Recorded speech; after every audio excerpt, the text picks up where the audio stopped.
ప్రతాప్ కూరగాయలమ్మే వ్యాపారం చేసేవాడు. ప్రతిరోజూ సంతకు వెళ్లి తాజా కూరగాయలు తెచ్చి అమ్ముతూ ఉండేవాడు. వచ్చే సంపాదనతోనే కుటుంబాన్ని పోషించేవాడు. ప్రతాప్ కుటుంబంలో అతని తల్లి, భార్య, ఇంకా 2 పిల్లలు ఉండేవారు. అంతా సజావుగా సాగుతూ ఉంది.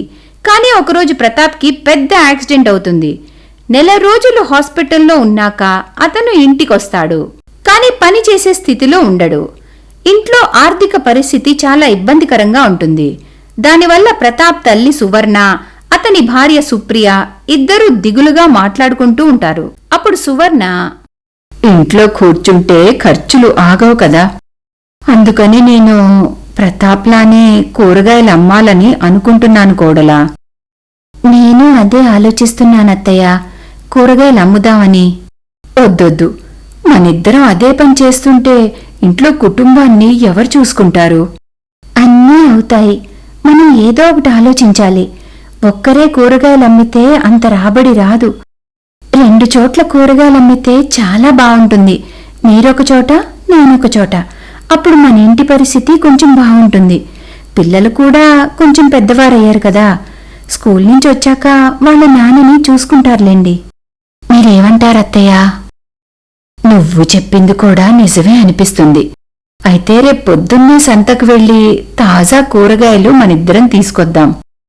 మరుసటి రోజు అత్తాకోడళ్ళు సంతకి వెళ్తారు. అక్కడ రకరకాల కూరగాయలు తీసుకొచ్చి వేరే వేరే చోట్ల కూర్చుని ఇద్దరూ అమ్ముతూ ఉంటారు. ఒక ఆవిడ సువర్ణ దగ్గరకొచ్చి, వంకాయలెంతమ్మా? కిలో 40 రూపాయలు. చాలా తాజాగా ఉన్నాయి. ఆమె వంకాయల్ని పట్టుకుని చూస్తుంది. ఆమెకి నచ్చి వెంటనే కొనుక్కుంటుంది. పొద్దున్నే మంచి బోణి అయినందుకు సువర్ణ చాలా సంతోషిస్తుంది. కొద్దిసేపటి తర్వాత సుప్రియ దగ్గరకు ఒక ఆయనొచ్చి 2-3 రకాల కూరగాయలు కొనుక్కుంటాడు. దూరంగా కూర్చున్న అత్తాకోడళ్ళు కూరగాయలు అమ్ముడుపోయినందుకు ఒకరినొకరు చూసుకుని నవ్వుకుంటారు. సాయంత్రం ఇంటికొచ్చాక, నీ ఐడియా బాగుంది కోడలా, ఇలా అయితే మనం ఎక్కువ డబ్బులు సంపాదించగలం. అవునత్తయ్య, అది నిజమే. ఇప్పుడు నేనందరికీ వంట చేస్తాను. అందరూ కలిసి భోంచేస్తారు. ఆ తర్వాత మరుసటి రోజు అత్తాకోడళ్ళు మళ్లీ వాళ్ల పని మొదలు పెడతారు. సంత నుండి తాజా కూరగాయలు తెచ్చి అమ్ముతూ ఉంటారు. అది వారి దినచర్యగా మారిపోతుంది. కానీ ప్రతిరోజు బాగా వ్యాపారం ఒకేలా ఉండదుగా. ఓ రోజు ఇలా జరిగింది. సువర్ణ దగ్గరకు ఒక ఆమె కూరగాయలు కొనుక్కోవడానికి వచ్చింది. ఆ బెండకాయలు, దొండకాయలు రేటెంతమ్మా? బెండకాయలు 60 రూపాయలు కిలో, దొండకాయలు 40. అబ్బో, బానే దోచేస్తున్నావే. బెండకాయలు 60 రూపాయలు కేజీ ఎక్కడుందమ్మా? అల్లక్కడ 40 రూపాయలకి ఇస్తున్నారు. చూడమ్మా, కేజీ బెండకాయలు 60 రూపాయలే. నా దగ్గర బెండకాయలు చాలా తాజాగా ఉన్నాయి. వచ్చినావిడ సువర్ణ మాటలు పట్టించుకోకుండా సుప్రియ దగ్గరకు వెళ్తుంది. ఆమె సుప్రియాని కూడా బెండకాయలు రేటు, దొండకాయల రేటు అడుగుతుంది. ఆవిడ తన అత్త దగ్గర నుండి రావడం సుప్రియ చూస్తుంది. అందుకని కొంచెం ఆలోచించి రేటు కొంచెం తక్కువే చెప్తుంది. అప్పుడు ఆవిడ సుప్రియ దగ్గరే కూరగాయలు కొంటుంది. ఇదంతా సువర్ణ దూరం నుండి చూస్తూ ఉంది. తనకు ఏమీ అర్థం కాలేదు. ఇంటికొచ్చాక, ఈరోజు వ్యాపారం బాగా జరిగింది. కానీ కోడలా, మనం అనుకున్నాంగా ఒకేలా రేట్లు పెడదామని. కానీ నీ దగ్గర కూరగాయలు కొన్నావిడికి నువ్వు తక్కువకి ఎందుకు అమ్మావు కోడలా? మరీ అంతేం తగ్గించలేదత్తయ్య, 10 రూపాయలే తగ్గించా. ఆమె నా దగ్గరే కొన్నది. అయినా ఎక్కడో ఒక దగ్గర ఆవిడ కొనాల్సిందేగా. సరేలే కోడలా, నువ్వు మాట తప్పావు. నువ్వు అనుకునుంటావు నాకన్నా ఎక్కువ సంపాదించాలని. అవునా? అయ్యో అత్తయ్య, మీరేంటిలా మాట్లాడుతున్నారు? నేను సంపాదించినా ఇంటికోసమేగా, అందుకే కొంచెం తగ్గించాను. సరేలే, నన్ను మభ్య పెట్టాలని చూడకు. వాళ్ళిద్దరు మాటలు ప్రతాప్ వింటూ ఉంటాడు. చూడు సుప్రియ, అమ్మ ఫీల్ అయినట్టుంది. నువ్వు కూడా ఒక పని చెయ్యి, సేమ్ రేట్కే కూరగాయలమ్ము. ఏమంటావు? సరేనా? సరేనండి, అలాగే, నాకు అర్థమైంది. సుప్రియ, ఒక మాట చెప్తాను. నిజానికి నాకు అస్సలు నచ్చడం లేదు మీ ఇద్దరు ఇలా బయటికెళ్ళి పనిచేయడం. మీరేం ఫీల్ అవ్వకండి, కొద్ది రోజులేగా. మీరు పూర్తిగా కోలుకుంటే నేను ఇంట్లోనే ఉంటాను. సరే సుప్రియ, నాకు కూడా తొందరగా కోలుకోవాలనే ఉంది. మరుసటి రోజు, ఆ దుంపలు ఉల్లిపాయలు ఎంతమ్మా? దుంపలు కేజీ 30, ఉల్లిపాయలు కేజీ 50. ఉల్లిపాయలు చాలా రేట్ చెప్తున్నావు. లేదమ్మా, ఇదే రేట్ నడుస్తుంది. మీరు ఎవరినైనా అడగండి, ఏ కొట్లో అయినా అడగండి. 50 రూపాయలకి 1 రూపాయి తగ్గించినా నా పేరు మార్చుకుంటానమ్మా. అమ్మా బాబోయ్, 50 రూపాయలంటే చాలా ఎక్కువ, నాకొద్దు అని చెప్పి ఆవిడి సువర్ణ దగ్గరకు వెళ్తుంది. సుప్రియ మనసులో అనుకుంటూ ఉంది, నిన్న రాత్రే మాట్లాడుకున్నాము, అందుకే రేట్ తగ్గించలేదు అని. అత్తయ్య ఎలాగూ తగ్గించదు కదా అని అనుకుంటుంది సుప్రియ. కాని అనుకున్నదొకటి, అక్కడ అయ్యిందొకటి. ఆవిడి సువర్ణ దగ్గరికి వెళ్లి రేట్ అడగ్గానే వెంటనే సువర్ణ 10 రూపాయలు తగ్గించేస్తుంది. ఆవిడి సంతోషంగా కొనుక్కొని అక్కడి నుండి వెళ్ళిపోతుంది. అది చూసిన సుప్రియకి చాలా కోపం వచ్చింది. వేరొకాయన బేరం వస్తే తను కూడా రేట్లు తగ్గించే చెప్తుంది. ఇక్కడి నుండే అత్తాకోడళ్ల మధ్య రామాయణ యుద్ధం మొదలవుతుంది. ఇప్పుడిక అత్తాకోడళ్ళిద్దరూ నష్టపోవడానికి కూడా వెనుకాడ్డం లేదు. కూరగాయలు వాళ్ళ ఇష్టం వచ్చిన రేట్లకి అమ్ముతూ ఉంటారు. ఇప్పుడు వాళ్ళిద్దరికీ ఇంటి ఆర్థిక పరిస్థితి గురించి ఆలోచన కన్నా ఎవరి కూరగాయలు మొదటి అమ్మాలా అనే పంతం ఎక్కువ అవుతుంది. ఈ మహాభారత యుద్ధానికి అంతం ప్రతాప్ దగ్గరకు వెళ్తుంది. చూశారండి, అత్తయ్యకి పట్టుదల బాగా ఎక్కువైంది. ఈరోజైతే మరీను ఆవిడ కూరగాయలన్నీ నష్టానికే అమ్మారు. ఈరోజు 30 కేజీ అమ్మారండి. మనం కొన్నదే 30 రూపాయలకైతే. నా కూరగాయలు నా ఇష్టం, నువ్వెవరే నన్ను అడగడానికి? నువ్వేమన్నా తక్కువ తిన్నావా? నేను చూస్తూనే ఉన్నాను. ఈరోజు నువ్వు ఎంత తక్కువకి కూరగాయలన్నీ అమ్మావో. నాకన్నా ముందే నీ కూరగాయలన్నీ అమ్మేద్దామనా? ఎంత ధైర్యమే నీకు? అత్తయ్య, దాన్ని ధైర్యం అనరు, దాన్ని లక్ అంటారు. నా లక్ బాగుంది, అందుకే కూరగాయలన్నీ తొందరగా అమ్ముడుపోయాయి. అయ్యో, అసలు మీ ఇద్దరికీ ఏమైంది? కూరగాయలు అమ్మడానికి ఎందుకింతలా గొడవ పడుతున్నారు? పొద్దున్నే చాలా కష్టపడి తాజా కూరగాయలు తెస్తున్నారు, కానీ ఏం లాభం? వాటిని చాలా తక్కువ రేటుకే అమ్మేస్తున్నారు. ఇక చాలు, రోజు ఇలా గొడవలాడుకునే కన్నా ఒక రోజు నువ్వు, ఇంకో రోజు నువ్వు అలా వెళ్ళి అమ్మండి.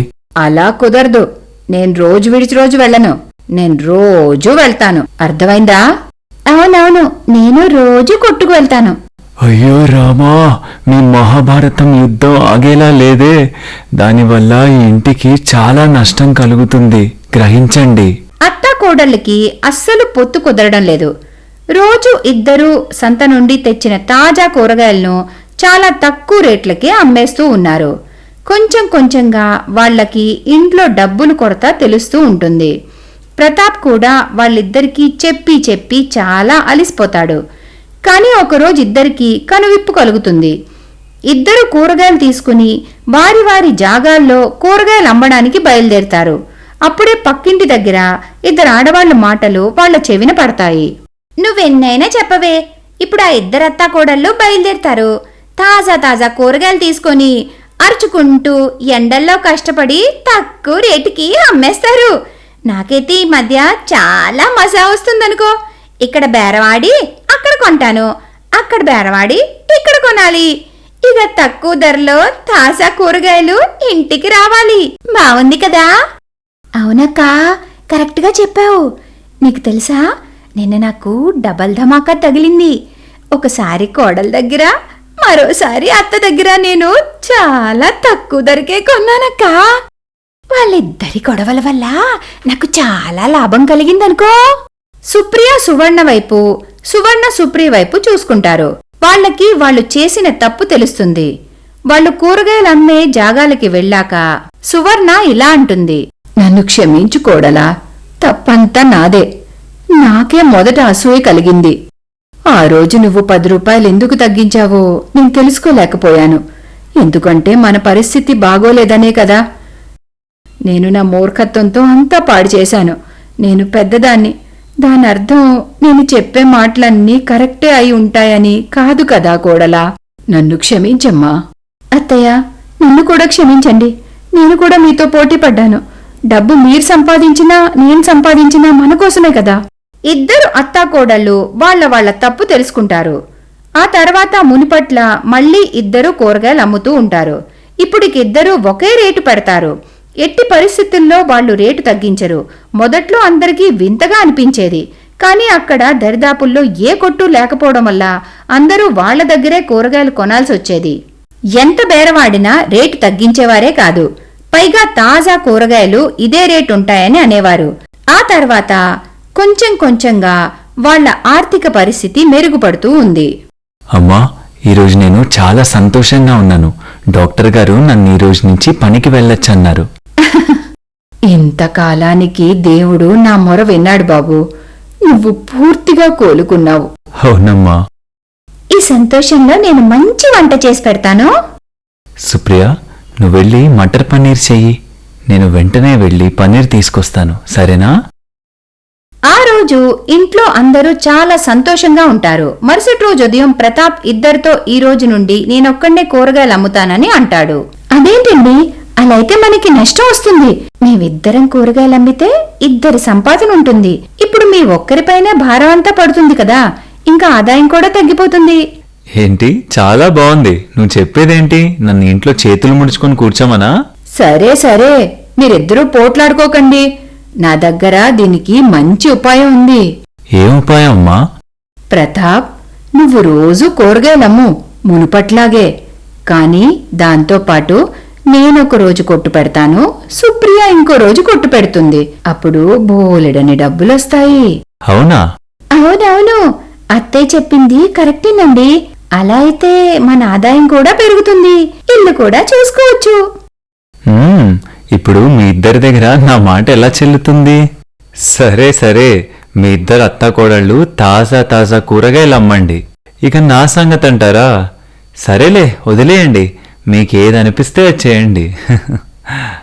ఆ తర్వాత ఇలానే రోజు విడిచి రోజు అత్తా కోడళ్ళిద్దరూ కూరగాయలు అమ్మేవారు. నిర్మలాదేవి కొడుకు శేఖర్ సిటీలో ఉద్యోగం చేయడానికి వెళ్తాడు. కానీ కొద్ది నెలల తర్వాత సిటీ నుండి ఒక ఊరికి శేఖర్కి ట్రాన్స్ఫర్ అయిపోతుంది. శేఖర్ పెద్ద మేనేజర్. తన ఆఫీస్కి ఊరోళ్లంతా వచ్చి తమ సమస్యలు చెప్పుకునేవారు. అదే ఊర్లో షర్మిల అనే ఒక అమ్మాయి ఉండేది. షర్మిల ఊరోళ్ల సమస్యలన్నీ శేఖర్కి చెప్తూ ఉండేది. అలా శేఖర్కి షర్మిల నచ్చేస్తుంది. దాంతో శేఖర్ షర్మిలని పెళ్లి చేసేసుకుంటాడు. కానీ దాని గురించి శేఖర్ అమ్మా నాన్నలకి ఏమీ తెలీదు. ఎందుకంటే శేఖర్ అమ్మా నాన్నలకి షర్మిలాని తను పెళ్లి చేసుకుంటా అన్న విషయం చెప్తే వాళ్ళు ఈ పెళ్లికి అస్సలు ఒప్పుకునేవారు కాదు. ఎందుకంటే షర్మిల ఏమో ఒక పల్లెటూరి అమ్మాయి, కానీ శేఖర్ తల్లిదండ్రులు సిటీలో ఉండే మోడర్న్ ఫ్యామిలీ.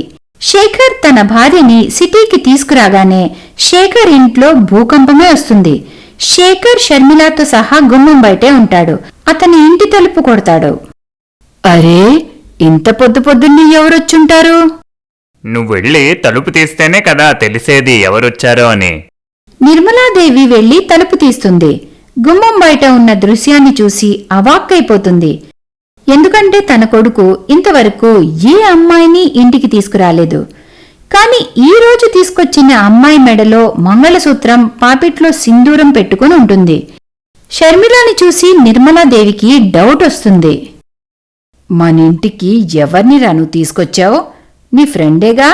చూడు, నువ్వు నాకు అస్సలు చెప్పకు ఈ అమ్మాయిని పెళ్లి చేసేసుకున్నానని. కొద్ది రోజుల క్రితమే శకుంతల ఆంటీ కొడుకు కూడా ఇలానే చేశాడు. అలా నువ్వు కూడా ఏం చేయలేదు కదా? నీకు కరెక్ట్గానే అర్థమైందమ్మా. నేను షర్మిలాని పెళ్లి చేసుకున్నాను. మేమిద్దరం ప్రేమించుకున్నామమ్మా. కొన్ని కారణాల వల్ల ఇలా పెళ్లి చేసుకోవాల్సి వచ్చింది. మమ్మల్ని ఆశీర్వదించి లోపలికి తీసుకెళ్ళమ్మా. ఏంటి, ఇంట్లోకి తీసుకెళ్లాలా? కామెడీ చేస్తున్నావా ఏంట్రా? మీరంతా అక్కడ కూర్చున్నారేంటండి? ఇక్కడికొచ్చి వీడి భాగోతం చూడండి. పెళ్లి చేసుకుని పెళ్ళాన్ని తిన్నగా ఇంటికి తీసుకొచ్చేశాడు. ఇక నా సంగతి అంటావా? ఇదేనా నీ పెళ్ళం? వీళ్ళు ఎవరో, ఎలాంటి వాళ్ళో, కుటుంబం ఎలాంటిదో ఏమీ తెలీదు. ఏం చదువుకుందో, ఏం చేస్తుంటారో. అత్తయ్య, మా నాన్నగారు ఊర్లో పొలం పని చేస్తుంటారు. మాకు 2 ఎకరాల పొలం ఉంది. 1 ఎకరంలో ధాన్యం, 2 ఎకరంలో కూరగాయలు వేశాం. మా పొలంలో కూరగాయలు పండాక నేను మా నాన్నగారికి చెప్పి మన కోసం కూడా తెప్పిస్తాను. సిటీలో అయితే పనికిరాని కూరగాయలు దొరుకుతాయి. ఒకసారి మా పొలంలో పండిన కూరగాయలు తిని చూడండి, మీకు తప్పకుండా నచ్చుతాయి. అవునమ్మా, షర్మిల వాళ్ళ నాన్నగారు రైతు. నీకెందుకు అంత ఆశ్చర్యం వేస్తుంది? మమ్మల్ని లోపలికి రానిస్తావా లేదా ఇక్కడే నిలబెడతావా? పద షర్మిల, లోపలికి పద. మాకు చెప్పకుండా పెళ్లి చేసుకుని తిన్నగా ఇంటికి తీసుకొచ్చేసి మమ్మల్ని ఏమీ అడగొద్దంటావా? వదిలే నిర్మల, ఇప్పుడు వాడు పెళ్లి చేసేసుకున్నాడు కదా, మనం ఏం చేస్తాము? రారా లోపలికి రా. ఇద్దరూ ఇంట్లోకొస్తారు. అప్పుడు షర్మిల అందరితో, అత్తయ్య, మా ఊర్లో కొత్త కోడలు ఇంటికి రాగానే అత్తమామలకి మొట్టమొదట వంట చేసి పెడతాది. ఈరోజు నేను కూడా మీ అందరి కోసం మొదటిసారి వంట చేసి పెడతాను అత్తయ్య. నాకు చాలా సంతోషంగా ఉంది. నేను మీకోసం వంట చేస్తున్నందుకు. రకరకాలు వంటలు చేసి పెట్టనా? నేను కూడా చాలా వెయిట్ చేస్తున్నాను షర్మిల. నాకు చాలా ఆకలిగా ఉంది. నువ్వు వెళ్ళి త్వరగా వంట చెయ్యి. అత్తయ్య, నేను మొదటిసారి ఇంటికొచ్చాను కదా, వంటగదిలో ఏ సామాన్ ఎక్కడుందో నాకు తెలీదు అత్తయ్య. మీరు ఒకసారి వచ్చి అన్ని చూపిస్తే నేను త్వరగా వంట చేసేస్తాను. చూడ్రా, నేను దాంతో కలిసి వంటగదిలోకి వెళ్ళనంటే వెళ్ళను. అందుకే నువ్వే వెళ్ళి దానికి అన్నీ చెప్పు. పొద్దు పొద్దున్నే నా బుర్ర పాడు చేశావు. అరే, ఎందుకమ్మా అనవసరంగా నీ బుర్రపాడు చేసుకుంటావు? పద షర్మిల, వంటగది చూపిస్తాను. శేఖర్ వంటగదిలో ఉన్న సామాన్లన్నీ షర్మిలకి చూపిస్తాడు. షర్మిల అర్ధగంటలోనే అందరి కోసం రుచికరమైన వంటలు చేసి పెడుతుంది. అరే, ఇది ఇంత తొందరగా ఎలా వంట చేసేసిందండి? బయట నుండి ఆర్డర్ గాని పెట్టిందా ఏంటి? లేదత్తయ్యా, ఏంటలా అంటున్నారు? మేము ఊరోళ్ళమత్తయ్యా. మేం మా చేత్తోనే వంట చేసి పెడతాం అత్తయ్యా. బయట దొరికే చెత్త భోజనం మేము అస్సలు తినము. మీరు నా అత్త మావయ్యలు. మీకు బయట భోజనం ఎలా పెడతానత్తయ్యా? మీకోసం గుత్తి వంకాయ కూర, ఆలుగడ్డ వేపుడు, కొత్తిమీర పచ్చడి చేశాను. ఒకసారి మీరు నేను చేసిన వంట రుచి చూస్తే అస్సలు వదిలిపెట్టరత్తయ్యా. దేవుడా, ఇన్ని వంటలు చేసిందా? పల్లెటూరు దాన్ని పెళ్లి చేసుకుంటే చేసుకున్నావురా, కానీ దానికి నువ్వే నేర్పించరా మన ఇంట్లో ఎలాంటి వంటలు చేసుకుంటామో. దానికిష్టమైనవేవేవో చేసి పెట్టేసింది. చూడ్డానికి ఇదే కొంచెం తేడాగా ఉంది. నేను ముందే చెప్తున్నా, వినరా బాబు.